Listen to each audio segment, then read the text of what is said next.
Tapi ada orang dalam Al-Quran Allah sebut dia kaya. Siapa pertama? Abu Lahab. Abu Lahab itu kaya. Coba perhatikan ayatnya. Tabbat yada abi lahabi wa tab ma aghna. Allah yang sebut. Abu Lahab itu celaka. Ayat pertama. Ayat kedua, ma aghna. Abu Lahab itu kaya. Allah yang sebut.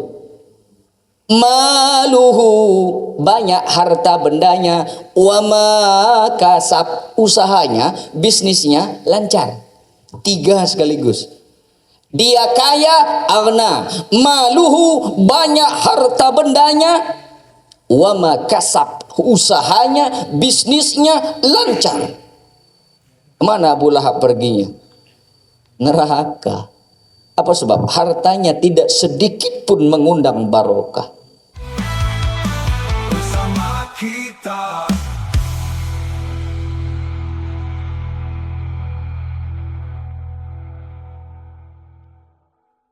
Assalamualaikum warahmatullahi wabarakatuh.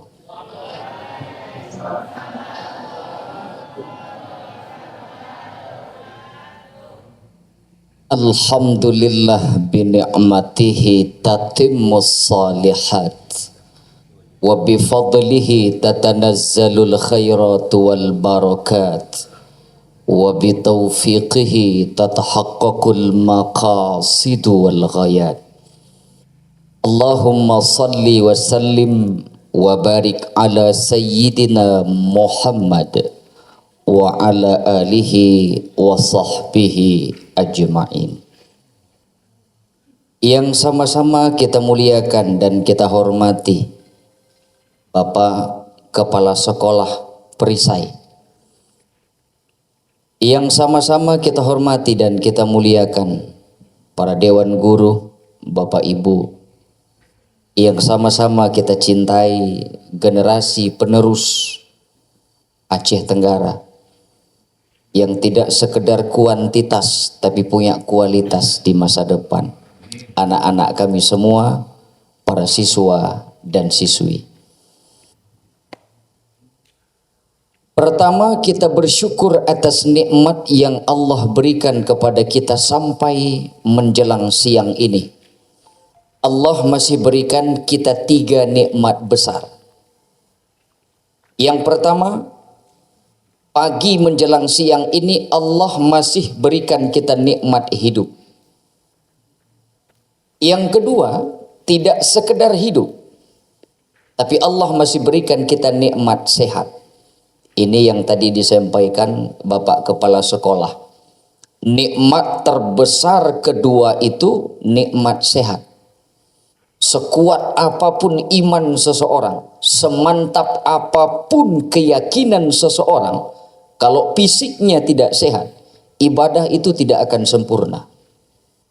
Sebanyak apapun uang orang, setebal apapun imannya, kalau badannya sakit, maka jarak dia dengan Makkah itu amat sangat jauh. Berat kemungkinan dia sampai. Maka disebut nikmat sehat itu nikmat terbesar kedua setelah iman. Maka yang kedua pagi ini Allah berikan kita nikmat sehat. Yang ketiga, ini yang paripurna, ini yang paling sempurna, ini yang paling tinggi. Apa dia? Nikmat iman. Ada iman dalam hati, ringan tangan, ringan kaki untuk dekat kepada Allah. Maka pesan Allah satu saja, syukuri nikmat pemberianku. Salawat dan salam kepada Nabi Muhammad sallallahu alaihi wasallam, al-qudwah qabla da'wah. Nabi itu jadi panutan, contoh secara refleksi, contoh secara perilaku.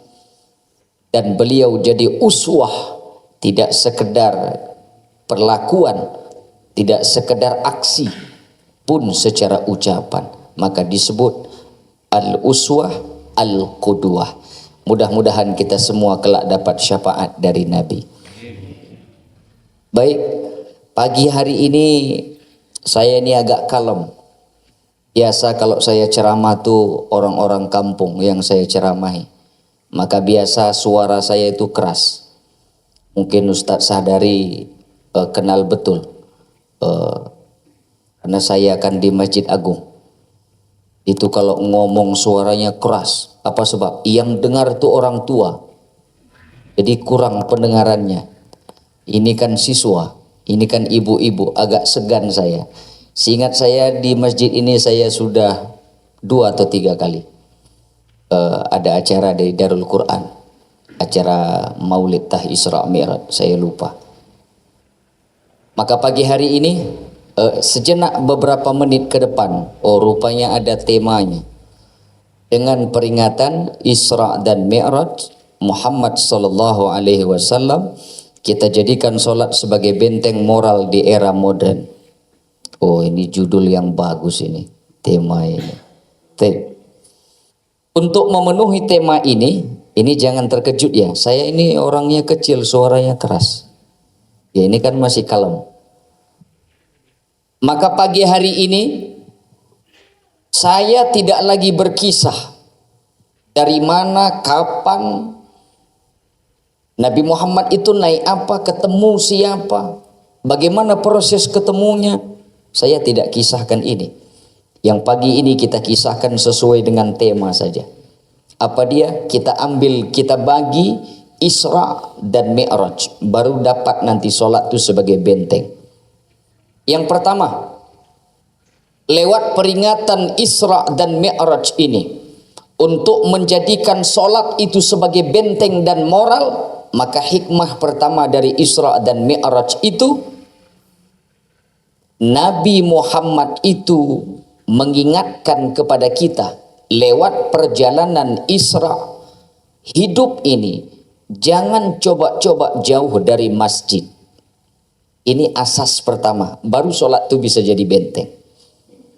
Mana dalilnya? Ini kan yang di depan nih kan siswa, yang dengar nih kan guru. Jadi kita nih main dalil nih. Jadi secara akademis, jadi dalilnya tuh keluar. Kalau kampung ini nggak laku.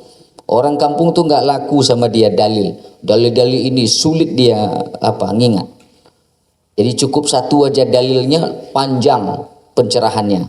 Itu kalau di kampung. Ini main dalil. Mana dalil kalau lewat perjalanan Isra dan Mi'raj, Islam jangan coba-coba jauh dari masjid. Kalau jauh dari masjid pasti celaka. Ini nggak terkejut kan suara saya keras? Enggak.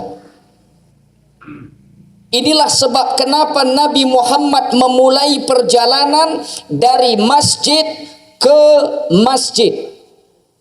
Ini indikasi bahwa manusia, umat Nabi Muhammad jangan coba-coba jauh dari masjid. Dari mana Nabi Muhammad itu berangkat Isra? Masjidil Haram ke Masjidil Aqsa.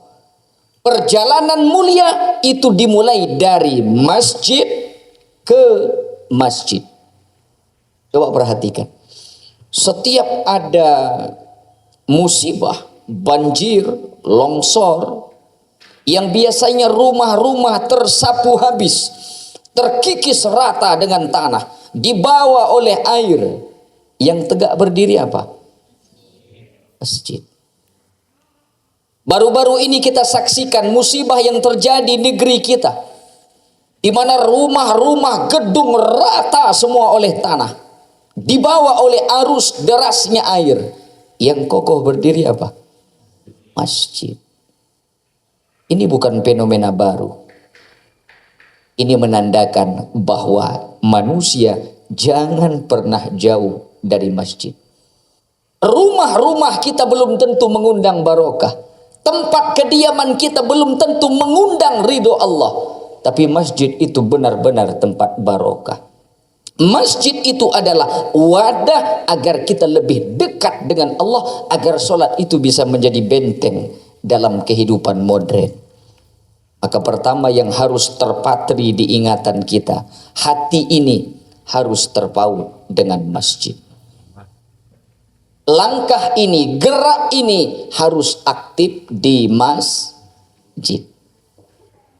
Islam itu ngajarkan lapor tuh, wajib lapor tuh kan 5 kali. 5 kali itu di masjid. Bahkan laki-laki kalau sholat Jumat dipanggil. Keluar lagi dalilnya, surah Al-Jumu'ah. Ya ayyuhalladzina amanu idza nudiya lis-salati min yaumil jumu'ah fas'au ila dzikrillah. Laki-laki yang baligh dan berakal itu dipanggil sholat Jumat. Kemana sholat Jumat? Masjid. Lagi-lagi muslim itu dikumpulkan di masjid. Maka inilah potensi kalau kita kaji Al-Quran. Kenapa meletakkan surah Al-Jumu'ah dalam Al-Quran itu unik sebenarnya. Sebelum surah Al-Jumu'ah itu surah As-Saff. Saff artinya barisan. Setelah surah As-Saff itu surah Al-Jumu'ah. Al-Jumu'ah artinya berkumpul. Saff berkumpul. Setelah surah Al-Jumu'ah itu surah orang munafik. Apa isyarat dari letak surat ini? Orang yang punya barisan rapi, dia mudah dikumpulkan. Orang yang keluar dari golongan, keluar dari perkumpulan, keluar dari saf barisan yang benar, maka disebut dia orang munafik. Inti pertama, Isra dan Mi'raj ini yang terpatri dalam hati. Jangan coba-coba jauh dari masjid. Ini yang pertama. Jauh dari masjid mustahil hidup barokah. Tapi di kampung ada yang komplain, Ustaz, ada orang tuh Ustaz tidak pernah ke masjid. Sholat 5 waktu tidak pernah ke masjid. Jumat tidak pernah ke masjid. Idul Fitri, Idul Adha pun tidak pernah ke masjid. Tadi kata Ustaz masjid itu tempat barokah. Ada orang Ustaz nggak pernah ke masjid, tapi rizkinya lancar, karirnya naik terus. Di mana lahan-lahan kosong, lahan sawit, lahan kakao, lahan jagung, lahan sawah, dia yang beli, padahal nggak pernah ke masjid. Kata Ustaz tadi, yang jauh dari masjid nggak barokah, itu rezekinya banyak. Jawabannya sederhana, saudaraku. Kalau ada orang nggak pernah ke masjid, nggak pernah sholat, remeh dia, tapi rezekinya lancar, karirnya naik terus, anak-anaknya bahagia tampaknya, anak-anaknya sukses tampaknya, padahal dia nggak dekat dengan Allah, jarang ke masjid, bahkan nggak pernah ke masjid. Itu namanya istidraj. Istidraj itu cara Allah ngulur.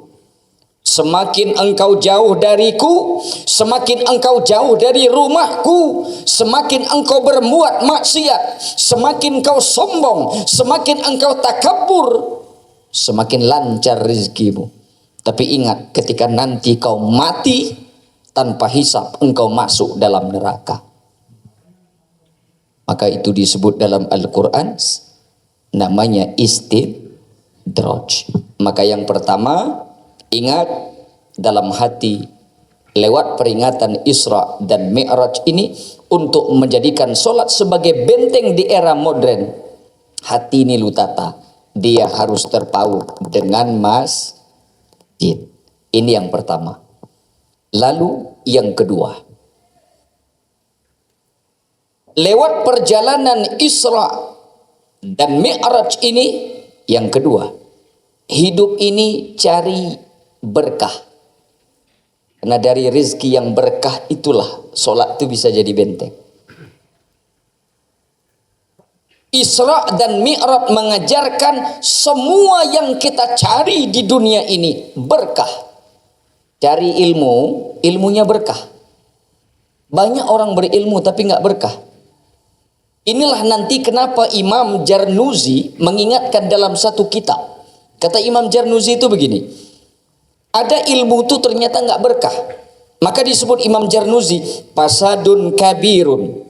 Dunia ini yang ngerusak cuman 2. Dari Arab sampai ke Alas, yang ngerusak dunia ini cuman ada 2. Siapa dia? Alimun mutahattib. Orang pintar tapi nggak benar. Kalau bahasa Alas, kalak baca tapi ngakal. Bukan kurang ilmu, pintar dia, tapi curang. Ini yang merusak dunia. Yang mengerikan kata Imam Jarnuzi, wa akbaru minhu, yang mengerikan merusak dunia, merusak kabupaten, merusak kampung, merusak apapun dalam segala lini. Yang paling mengerikan yang merusak itu jahilun mutanasik, orang bodoh sok pintar. Maka di kampung tuh banyak nampak orang-orang tipikal begini. Udah salah, ngotot pula. Dia kata orang kampung tuh senge, pekerel, petenda, del. Itu kalau bahasa orang kampung kan begitu. Yang ngerusak dunia itu cuman itu. Kalau orang-orang pintar sudah nggak benar, orang bodoh merasa benar, rusak dunia nih. Rumah tangga pun rusak kalau udah begitu. Ini sebabnya. Maka lewat perjalanan Isra dan Mi'raj, hikmah keduanya agar sholat itu bisa sebagai benteng moral di era modern. Cari berkah. Cari ilmu, cari yang berkah. Banyak berilmu tapi nggak berkah. Cari harta, cari uang, uangnya berkah. Bapak ibu punya anak, anaknya berkah. Semua yang cari itu berkah. Mana dalilnya dalam perjalanan Isra Mi'raj yang hidup tuh cari berkah? Coba perhatikan. Setiap pergerakan Nabi dalam Isra dan Mi'raj itu pasti tempat itu berkah. Nabi mulai dari Masjidil Haram. Masjidil Haram itu tempat berkah. Mana dalilnya? Bukakan Al-Quran. Inna awwala baiti wudi'a linnas lalladzi bibakkata mubarakah. Nabi memulai Isra itu dari Masjidil Haram. Kata Allah, rumah pertama yang dibangun itu Masjidil Haram. Dan rumah itu kota yang diberkahi. Berarti Nabi Muhammad tuh, ini speaker ini kenapa? Gak dikasihnya lama atau gimana? Mungkin nggak tahan suara saya. Nabi Muhammad itu memulai dari Masjidil Haram. Masjidil Haram tempat berkah.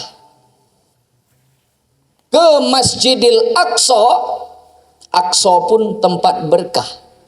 Itu tadi Qori yang tadi baca Quran itu menyebutkan ayat itu. Alladzi barak haula. Masjidil Aqsa itu kota yang diberkahi sekelilingnya. Berarti Nabi Muhammad tuh Isra'nya itu dari tempat berkah ke tempat berkah. Uniknya lagi perjalanan Isra Mi'raj ini, Nabi Muhammad tuh ada berhenti sholat 2 rakaat di berbagai tempat. Setelah ditelisik dan ditelusuri, maka Al-Quran mengingatkan bahwa seluruh tempat Nabi Muhammad singgah dalam perjalanan Isra itu semua tempat berkah. Nabi itu Muhammad berangkat dari Masjidil Haram, tempat berkah. Apa sebab? Kota tempat Nabi singgah itu disebut kota Madinah, Yastrib kalau dulu, dan kota itu disebut Thayyibah. Dan kota itu pasti ngundang barokah. Di sanalah Nabi itu sholat 2 rakaat yang nanti dalam dialognya dengan Jibril, Nabi Muhammad itu diberitahu oleh Jibril bahwa nanti Muhammad, engkau akan hijrah ke kota ini dan disinilah engkau nanti diwafatkan oleh Allah. Artinya apa? Tempat Nabi singgah pertama itu pun kota Madinah, kota berkah. Ketika lanjut perjalanan singgah kembali sholat 2 rakaat, singgahnya di kota Madian, tepatnya di satu pohon. Sholat Nabi Muhammad itu di sana. Setelah itu Jibril memberikan informasi, tahukah engkau Muhammad, kenapa engkau sholat di sini? Maka Jibril itu memberikan kabar, ini adalah tempat Nabi Musa ketika dulu dikejar-kejar oleh Fir'aun. Tempat Nabi Muhammad sholat tadi itu tempat berlindungnya Nabi Musa ketika dikejar oleh Fir'aun. Tempat itu kata Al-Quran dalilnya fil buq'atil mubarakah. Lembah itu, gunung itu, letak posisi pohon itu kata Allah, itu lembah, itu gunung yang diberkahi.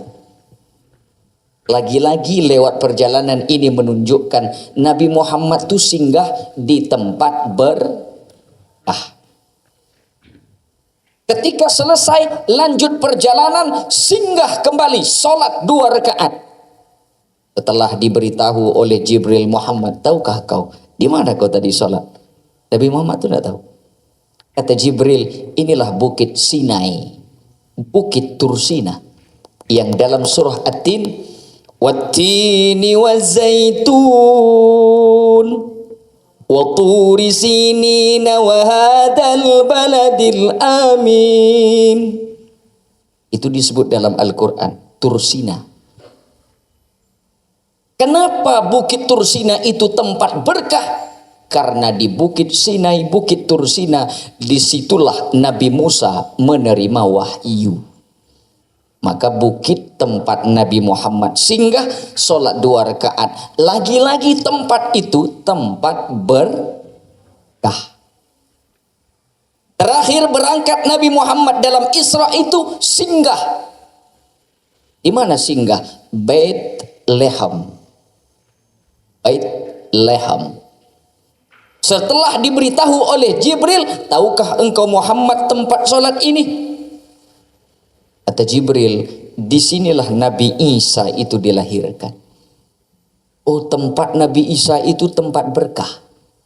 Mana dalilnya? Bukakan Al-Quran. Kata Allah dalam Al-Quran, Nabi Isa itu kan seorang nabi. Wa ja'alani nabiyya wa ja'alani mubarakan aynama kuntu. Itu ayat itu yang ngomong Nabi Isa. Kata Nabi Isa, aku ini nabi yang diberi kitab, dan aku ini di mana saja aku berada, aku ini diberkahi, dan tempat itu pun otomatis berkah. Tempat Nabi singgah sholat itu tempat lahirnya Nabi Isa, otomatis tempat itu berkah. Maka lewat perjalanan ini yang bisa kita petik adalah Nabi Muhammad berangkat dari Masjidil Haram, tempat berkah.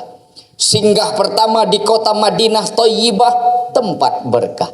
Singgah kedua di kota Madian, tempat berkah. Singgah ketiga di Bukit Sinai, Bukit Tursina, tempat berkah. Singgah keempat di Bethlehem, tempat berkah. Menuju Masjidil Aqsa, itu pun tempat berkah.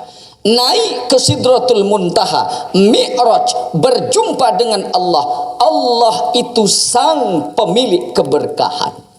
Inilah kenapa dalam tahiyat akhir bacaannya At-Tahiyatul,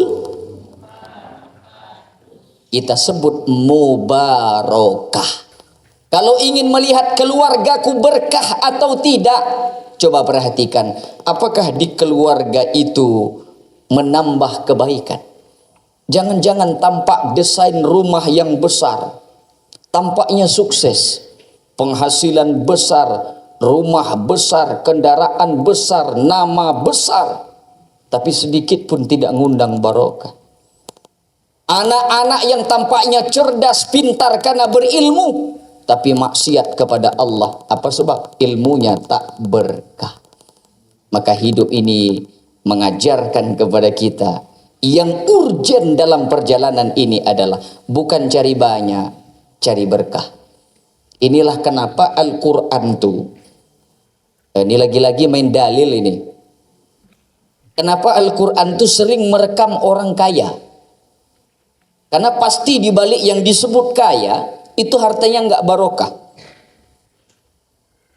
Orang cerdas yang disebut dalam Al-Quran namanya Haman. Haman itu cerdas. Salah satu dari hasil karyanya dari 7 keajaiban dunia sekarang, itu yang buat Haman namanya. Ada orang kaya tapi nggak berkah hartanya. Kalau Haman tuh model orang cerdas, orang pintar. Kita hari ini heran bangunan masjid ini kok cantik, kok bagus, kok luar biasa. Itu lebih dulu Haman yang buat. Maka dari perbuatan Haman itu jadi 7 keajaiban dunia. Tapi ada orang namanya Qarun. Coba perhatikan. Ada 2 orang dalam Al-Quran tuh Allah yang sebut dia kaya. Kalau hari ini ada di antara kita yang mampu, bahkan disebut kaya, paling yang nyebut tuh orang kampung. Kaya dia. Yang nyebut kita kaya itu siapa? Tetangga. Yang nyebut kita kaya itu siapa? Saudara. Tapi ada orang dalam Al-Quran Allah sebut dia kaya. Siapa pertama? Abu Lahab. Abu Lahab itu kaya. Coba perhatikan ayatnya. Tabbat yada abi lahabi wa tab ma aghna. Allah yang sebut. Abu Lahab itu celaka. Ayat pertama. Ayat kedua, ma aghna. Abu Lahab itu kaya. Allah yang sebut. Maluhu, banyak harta bendanya, wa ma kasab, usahanya, bisnisnya lancar. 3 sekaligus. Dia kaya, aghna. Maluhu, banyak harta bendanya, wa ma kasab, usahanya, bisnisnya lancar. Kemana Abu Lahab perginya? Neraka. Apa sebab? Hartanya tidak sedikit pun mengundang barokah. Siapa lagi yang Allah sebut? Ya, ini unik penyebutannya. Tidak menyebut kaya, tapi menyebut kunci. Buka dalilnya dalam Al-Quran. Kata Allah, ini cerita Qarun. Kalau tadi Abu Lahab. Qarun, ini unik. Kata Allah, inna mafatihahu latanu'u bil usbati ulil quwwah. Qarun tuh hartanya, kuncinya aja, itu kalau dalam tafsir kuncinya dari kulit domba, dari kulit sejenis sapi, yang kira-kira panjangnya itu 2 atau 1 inci, yang didesain khusus. Kata Allah, kunci gudang harta kekayaan Qarun, tidak ada satu manusia pun yang sanggup membawanya. Allah yang sebut. Kuncinya, bukan uangnya. Kata ilmu tafsir menjelaskan ayat ini butuh 40 bighal. Bighal itu seperti keledai. Kalau di sini panjangnya kira-kira tingginya itu seperti anak sapi. Butuh 40 bighal baru sanggup bawa kunci harta Qarun. Dalam tafsir lain butuh 60 orang baru sanggup bawa kunci gudang, kunci harta, kunci uang Qarun. Begitu Qarun tuh kayanya. Tapi Qarun ini pelit. Ini pun ada ini orang-orang pelit di sini. Qarun. Jadi Qarun tuh ditelan bumi. Kenapa dia ditelan bumi? Kenapa dia tidak ditutup oleh gunung? Kenapa gunung itu tidak dibalikkan lalu ditimpakan? Karena dia kaya sekali. Luas sekali lahannya. Jadi dia harus dibenamkan. Maka kata Al-Quran, dibenamkan. Maka kalau ada orang gali tanah, dapat emas, maka disebut harta karun. Apa sebab? Karena Qarun dan harta bendanya semua ditenggelamkan.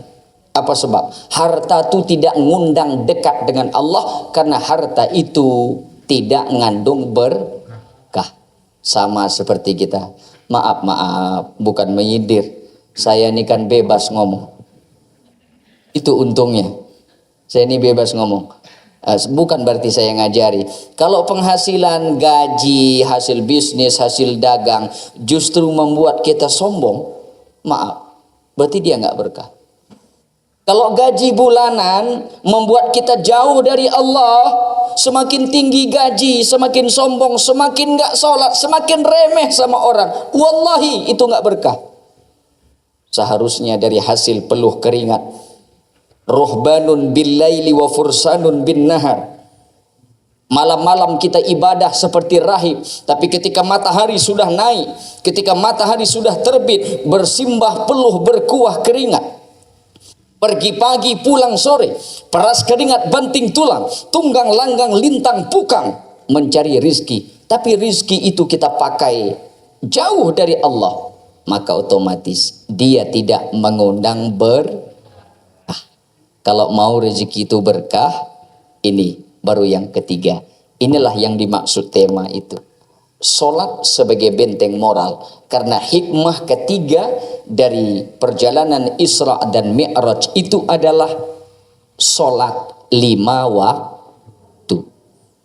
Semalam saya ceramah di daerah atas. Saya nanya, ini solat sebagai benteng.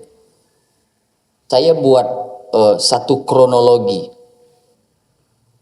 Kalau ada orang yang merusak tiang masjid, non muslim misal, masuk ke masjid kita, lalu dirusakkannya tiang masjid. Saya tanya ke orang kampung itu, kalau ini masjid kita, tiba-tiba ada orang yang tidak seagama dengan kita, dirusaknya tiang-tiang masjid kita, apa yang akan kita lakukan? Kata orang kampung itu, bunuh.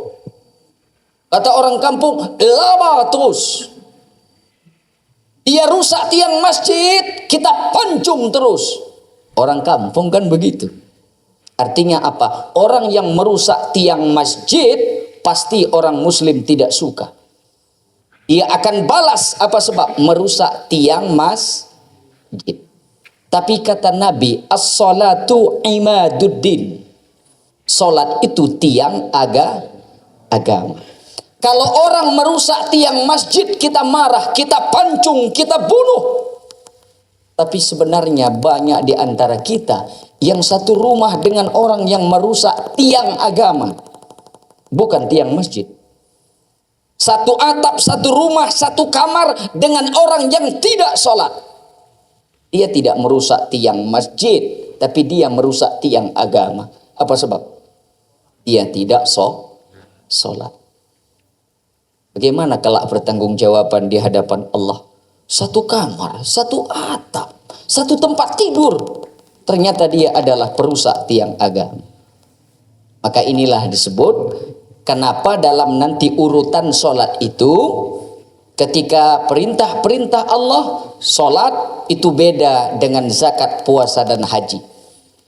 Kalau perintah puasa turun ayat, dalilnya ya ayyuhalladzina amanu kutiba alaikumusiyam. Ayat itu yang turun. Perintah zakat, wa atuz zakah, wa atuz zakah, wa atuz zakah, wa mimma yunfikun.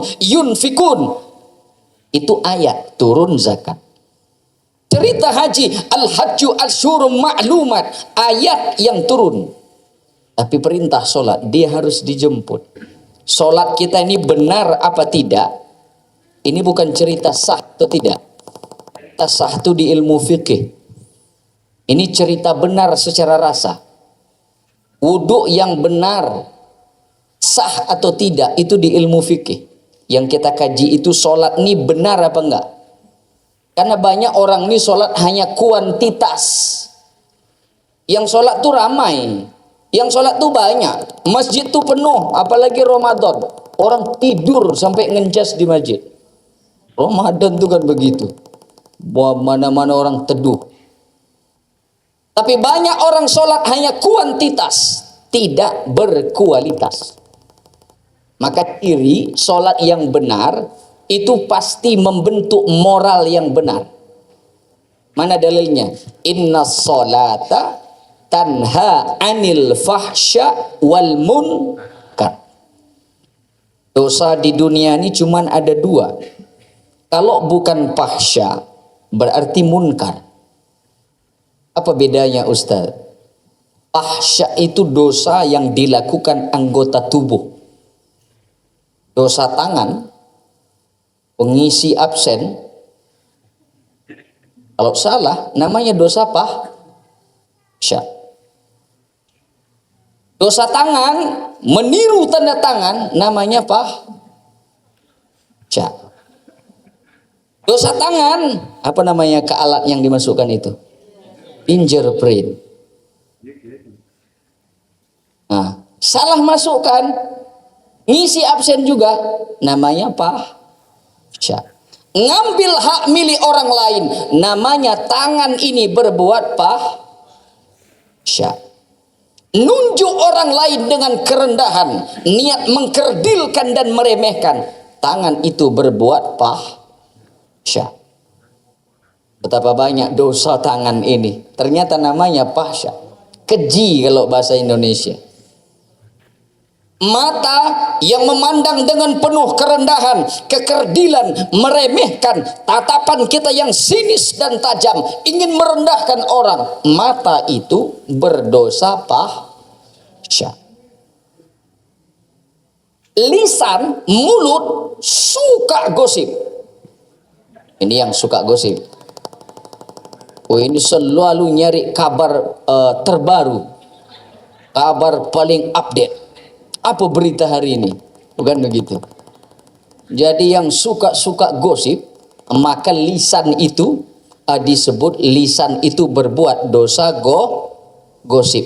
Maka ini bahaya sekali. Maka dalam pepatah Arab tuh lisan itu kecil, sohir.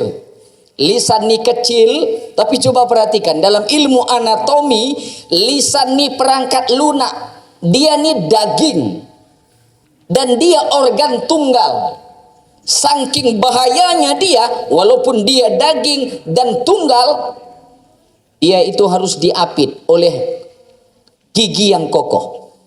Lisan itu harus diapit, ditutup sama gigi yang kokoh. Padahal dia tuh lunak. Tak cukup diapit gigi, dia harus diapit oleh kedua belah bibir. Apa sebab? Dia kecil, tapi kalau sudah bercakap, besar mudaratnya. Maka hati-hati lisan itu. Maka Nabi sampai mengingatkan dosa fahsya lewat lisan. Maka lisan itu jadi standar kata Nabi. Kalau ingin melihat iman seseorang, kalau ingin ngukur iman laki-laki itu bukan di peci. Kalau ingin mengukur iman laki-laki bukan di baju koko. Baju koko ini bisa dibeli. Ngukur iman itu tidak semata-mata dari hijab. Ngukur iman itu tidak semata-mata dari mukena. Mana ngukur iman itu? Kata Nabi, man kana yu'minu billah. Siapa yang beriman kepada Allah, beriman kepada hari akhir, falyaqul khairan aw liyasmut. Orang beriman pasti kalau dia berucap, ucapannya mendatangkan kebaikan, mengundang unsur sifat kebaikan. Tapi kalau tidak mengundang kebaikan, dia lebih baik memilih untuk diam. Ini selalu nunggu gosip. Ini yang bahaya. Ceritakan. Tapi ada yang unik. Kalau dosa lewat lisan namanya fahsya. Ada dosa dari telinga, itu pun fahsya. Tapi ini unik. Ada orang tuh nggak suka gosip. Dia nggak suka gosip. Tapi kalau ada orang gosip, oh itu agak sakit sikit apa lututnya. Asam urat, rematiknya lagi kambuh. Tapi kalau ada orang lagi gosip, dia nggak ngomong, tapi dia nguping. Sehat dia. Dengar gosip, dia bisa sehat. Dengar gosip lebih menyehatkan daripada pil dari dokter. Berarti kalau telinga suka dengar gosip, nama dosanya itu fahsya. Balik lagi. Dosa pertama, yang kalau sholat tuh benar, dia jadi benteng. Sebab apa? Pertama mencegah fahsya, dosa anggota tubuh. Yang kedua, dia mencegah munkar. Apa itu munkar? Dosa yang diingkari hati. Kalau fahsya tadi dosa anggota tubuh, munkar dosa diingkari hati. Membunuh itu munkar. Yang paling kecil urutannya pelit. Pelit itu dosa diingkari hati. Coba perhatikan.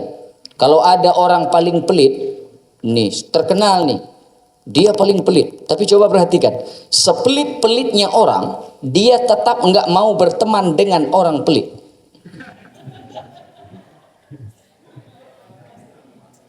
Orang paling pelit, dia enggak suka berteman dengan orang pelit. Apa sebab?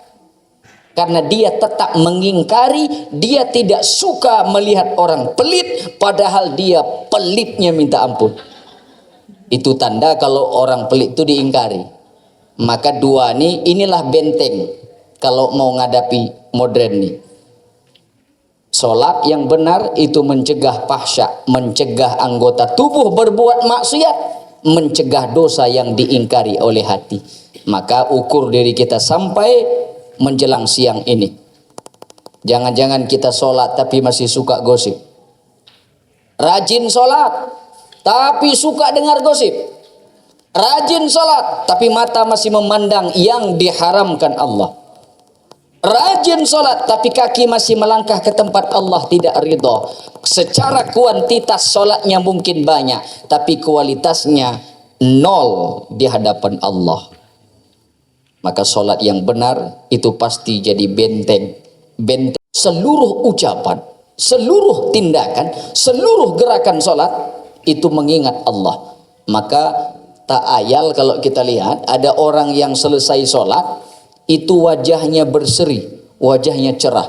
Apa sebab? Tenang di dalam. Maka kunci kedua, sholat itu kalau ingin jadi benteng, itu jaga hati. Menjaga hati sebagai benteng di era modern, itu harus menata hati. Hati itu tertata lewat sholat 5 waktu. Yang ketiga, sholat ini mengajarkan kepada kita hidup ini kalau mau tidak susah sholat. Kenapa kejahatan terjadi? Seolah-olah sholat itu nggak jadi benteng dalam kehidupan. Soal rizki, soal uang. Orang kan berebut pekerjaan. Hidup ini kan banyak saingan.